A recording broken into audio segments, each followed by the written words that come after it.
Hey friends, this is Haley, host of Podcast 27, a podcast where I discuss personal stories, including topics such as mental health, ghost encounters, my favorite fast food fries, work experiences being a hairstylist and a dancer in the city, and more in random fashion with a guest for comedic relief.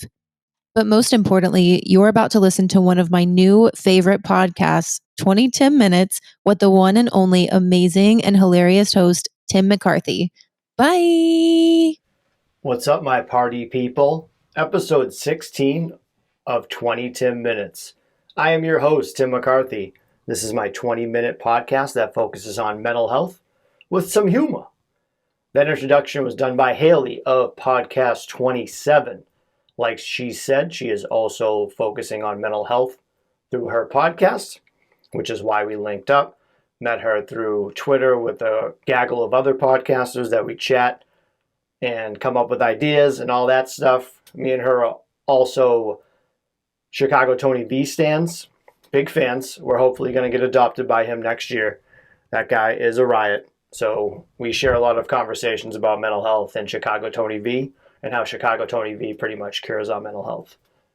She has a great podcast. Definitely check her out. We're going to do a joint episode coming up because we're kind of like the same person mentally. Both married, both have a German Shepherd, and we drive our significant others crazy. And we're both hysterical. So I think she is somewhat related to me in the bipolar world.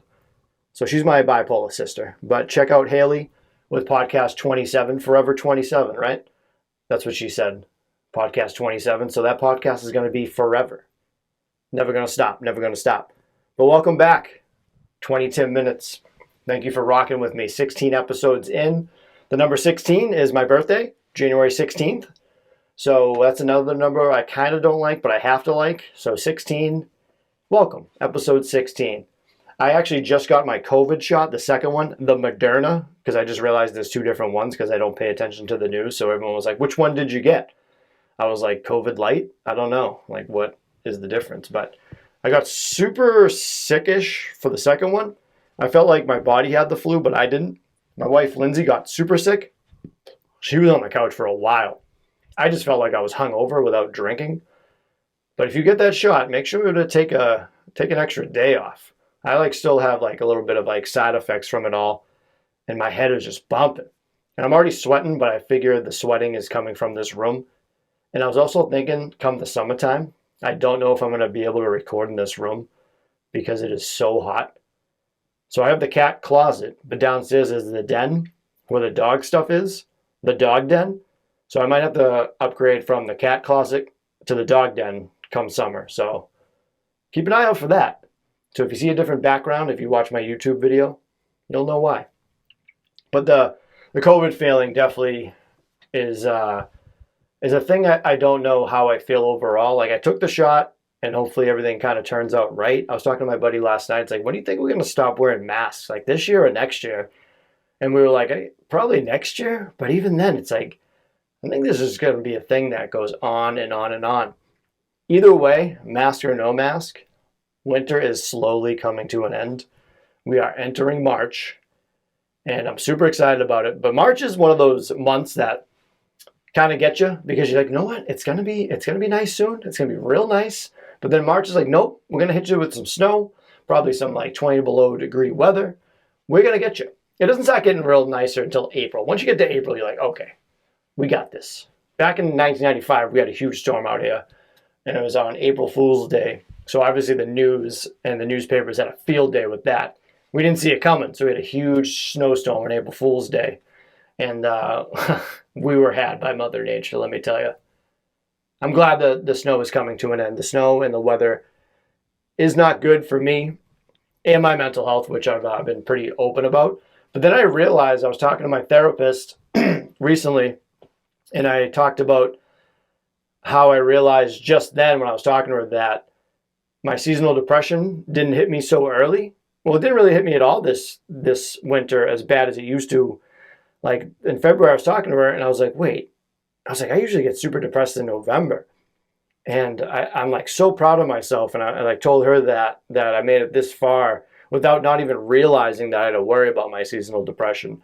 In the summer, I I gave myself a heads up that I knew it was coming. I was like, "Are you going to get prepared? Got to make sure you find the signs. Let it get by you. Don't let it affect you." And it hasn't. And it's super surprising. I haven't had to use my little light box either.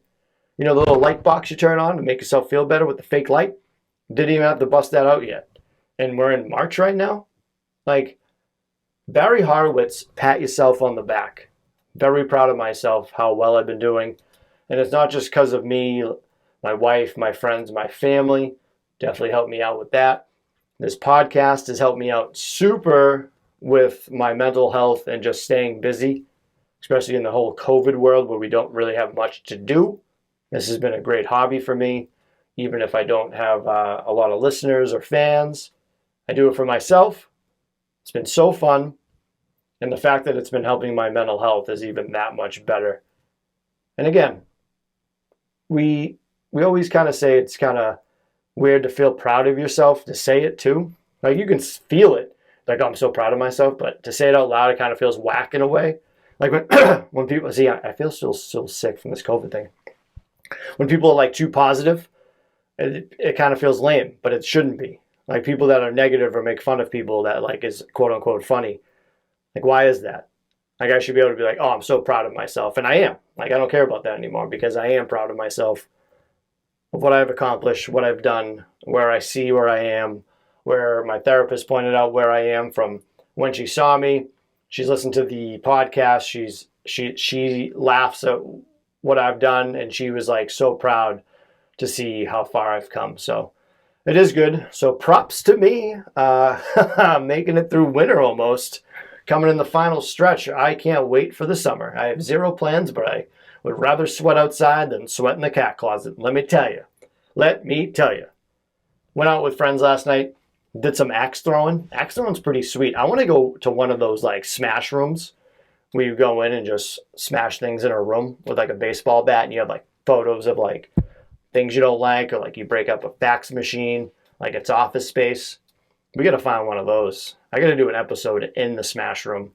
I'll be sweating balls in there. Let me tell you. I wanted to go over a little bit about anxiety, which I have all the time, but sometimes I don't realize I have it, or I forget I have it until certain situations. And I was asking people like how they cope when they know they're having anxiety issues. And I don't really know what I do. I know I get like really tensed up. And I think everything for me is to just go to bed and hit the reset button. Whoever said don't go to bed angry is wrong. Well, for me at least. If I'm angry, I'm going right to bed. Let's hit the restart button. The poor man's time travel. Let me go right to bed and we'll reset this clock. I know exercise is a big one with anxiety, but even with exercise for me, like when I started to go to the gym, I would eat like Ativan before I went to the gym because I was so anxious of dealing with people in the gym. I think going for a walk is really good. A lot of people brought that up, but my negative of life sometimes, I'm like, I'm not getting up. I'm just going to lay here and be still with my anxiety. So I do try to find little things that help me out. But again, my anxiety has subsided pretty much when it comes to that. I was thinking about this the other day. I go to this convenience store on the way to work almost every day, and these two guys that work there crack me up, and I chat with them all the time. I would drive by it all the time on my way to work, and I would never stop there because I was so anxious about going into somewhere new, not knowing what anything is, having conversations with people I don't know, starting new conversations. Like, this is the type of anxiety I have where I think of things that don't even matter or won't happen. Like, I'm too worried about talking to somebody about something, or like going in a store and I don't know where anything is and I have to have like these dumb little conversations. But I finally went in there and it's like my favorite convenience store. Like, that's the type of anxiety I have. Like, I feel like another good thing about, like, not a good thing, but like another example of anxiety is thinking about things that obviously that aren't going to happen, but they could. Like, I always think about, like, I'm driving and I'm eating my food. Like, what happens if I just choke in my car? What do I do? What would you do? John Quixote's, what would you do? You're driving around eating a junior bacon cheeseburger, then you just start choking on like a busy intersection. You just honk on your horn, stop, jump out, tell someone you're choking, and then you get run over like it's Final Destination 15. Oh my God. That's my anxiety. Like, it sounds like a joke, but I've definitely thought in that thought process all the time where I'm eating. I'm like, what if I choke in my car? And then all of a sudden I wake up and I'm at the convenience store and I'm like, oh my God, what am I going to buy? Does anyone else do that? Or am I just crazy? Same thing with like plane crashes. Like when I'm on a plane, in my head, I'm probably lying to myself, but in my head, if there was a plane going down and I was on it, I feel like I wouldn't care. I always think of like, what song would I listen to while the plane was going down? Like Foo Fighters, There Goes My Hero, like, there go. And then I'm just sitting there with my music on. Everyone's like screaming. Yeah, I don't know. I'd probably be crying. I'd be crying real bad. See that thing where the part of the plane fell in someone's house like it was Donnie Darko? That's scary. Not the movie. That movie stinks. You want to talk about an all-time overrated movie? Donnie Darko. I've watched that like 3 different times in 3 different decades. Never did anything for me. The only thing that's good about that movie is Patrick Swayze. Anything with Patrick Swayze in it is pretty good. I'll watch it. I'll watch that scene, and that's it.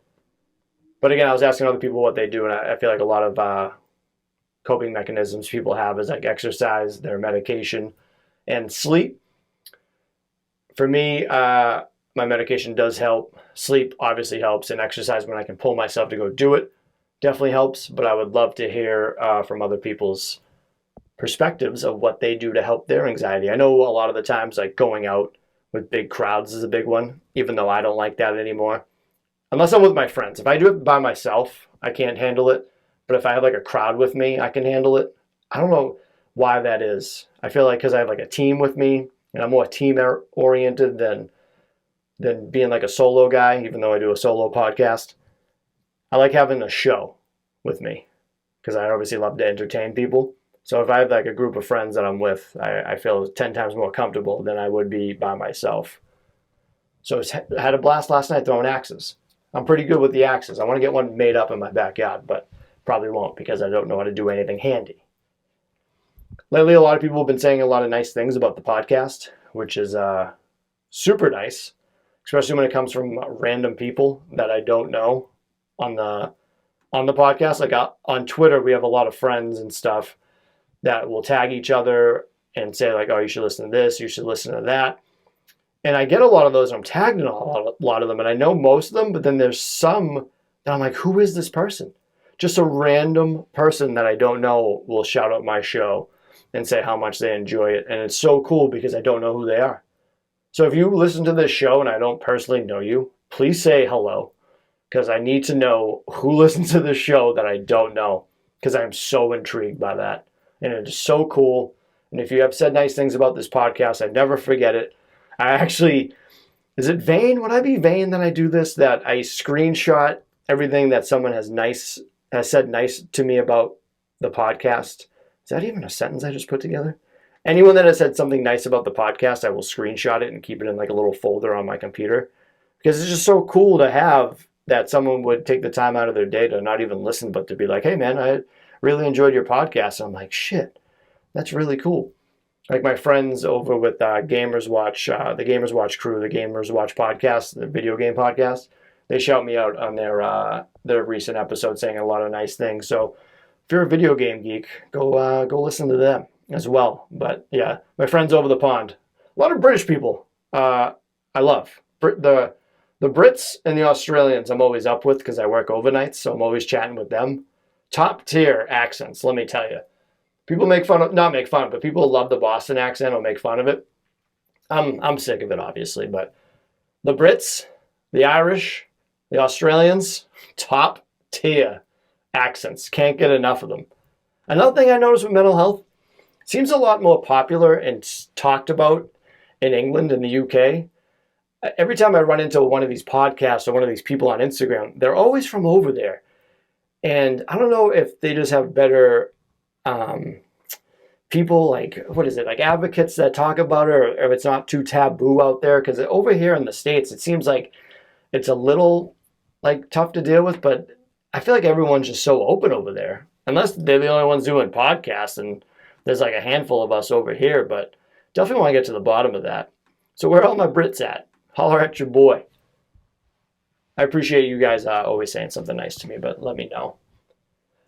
So recently, it's kind of off topic, but Abby and Brittany Hensel, do you guys know who they are? I used to be obsessed with them in their show. They're these conjoined twins that can't be separated. And they had like a TV show on TLC, and they came up in my head. And I haven't seen them probably since 2011, so I tried to look for them online. Could not find them whatsoever. Like no social media, nothing. The last thing I could read about them was they were teachers, and it's super fascinating. Like I'm not even making fun of them. Like look them up. You will go down a dark, like a deep hole reading about them. But I thought about it because like they're conjoined twins and they probably get stared at everywhere, which they've talked about. But to not be on social media as like however old they are, like 25-year-old girls, I commend them. But then I realized that they're probably not on social media because people now are more ruthless than before. Like if you're on social media like talking shit, like come on, man. Like I don't get why people do that. It makes themselves feel better, but it's like what? Like with you saying something so negative, like what is your accomplishment to have someone else be like, you know what? I agree with you. Like what are you getting out of that? The hate that is on the internet is insane. If you hate somebody because they have a different view or different colored skin or sexuality or whatever, why do you give a shit? Honestly, it blows my mind. The number of people that say hateful shit in the real world too, and online about people's different beliefs, way of lives, anything. If it doesn't affect you, why do you give a shit? Why do you give a shit? I'll never understand that. Never understand it. I love everybody equally. Like, if you're cool, you're cool. If you're an asshole, you're an asshole. It's easy as that. I don't care what you are, who you are, what you claim you are, anything. I do not give a shit. I care about you as a person, but it doesn't affect my life. Don't care. Either way, someone needs to find me Abby and Brittany Hensel and what they're up to, because hopefully they're living a good life as teachers, and I need to find that out. I really do. I absolutely do. So, I'm trying to keep this under 20 minutes this week. I'm trying to do a good job. Again, thank you to Haley, podcast 27. We're going to be doing an episode coming up. My song of the week was my pump-up jam today is Malaa, I believe it's called, Notorious. It's one of those EDM jams, but it has the samples from Notorious B.I.G., Biggie Smalls, Christopher Wallace. Listen to that. It's a good jam. And then we brought this movie up last night, Everybody Wants Some. It's pretty much like Dazed and Confused, but it's in the 80s, and they play baseball. I don't know where you can watch it right now, but it is very underrated, and I feel like it's way better the second time around. Second time around. What song? But yeah, go check that out. Malaa, Notorious for song suggestion of the week, and then Everybody Wants a movie suggestion of the week. Episode 16 in the books. Put it on the list. Put it on there. Put it on the board. Thank you, guys. I always try to end with something on each episode that we should do for positivity. So if you have any suggestions, let me know. But I think today, this week, you should compliment somebody random. Just say something nice to somebody when you see them, whatever it could be. What I do, and I feel like I'm turning into one of those creeps from Mary Lou's Coffee, but I'm big into women's fashion. I love when Lindsay asks me about certain things with like purses or clothes. I feel like I got the style for women's fashion. Not so much men's fashion. I just wear goofy t-shirts and skinny jeans. But if I see a nice set of nails on a girl, I'll be like, hey, I love your nails. Those are nice. I'm not even hitting on you. I just send them a nice nails. You probably paid way too much for them, but they're nice. So go out there and compliment somebody this week. I love you guys. Take care. And you know what? Time's up. Have a good one.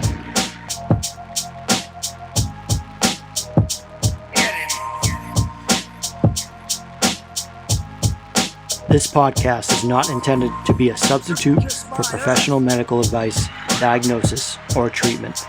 Always seek the advice of your physician or other qualified health provider with any questions you may have regarding a medical condition.